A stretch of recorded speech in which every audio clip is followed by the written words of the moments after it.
కీర్తనల గ్రంథము 124వ కీర్తన. మనుష్యులు మన మీదికి లేచినప్పుడు యెహోవా మనకు తోడయుండని ఎడల, వారి ఆగ్రహము మన పైన రగులుకొనినప్పుడు యెహోవా మనకు తోడయుండని ఎడల, వారు మనలను ప్రాణముతోనే మృంగివేసియుందురు. జలములు మనలను ముంచివేసియుండును. ప్రవాహము మన ప్రాణముల మీదుగా పొర్లి పారియుండును.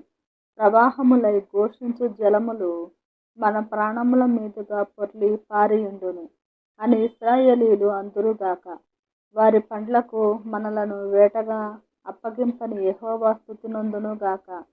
పక్షి తప్పించుకొనినట్లు మన ప్రాణము వేటకాండ్ర ఉరి నుండి తప్పించుకొనియున్నది. ఉరి తెంపబడెను, మనము తప్పించుకొనియున్నాము. భూమి ఆకాశములను సృజించిన యెహోవా నామము వలననే మనకు సహాయము కలుగుచున్నది.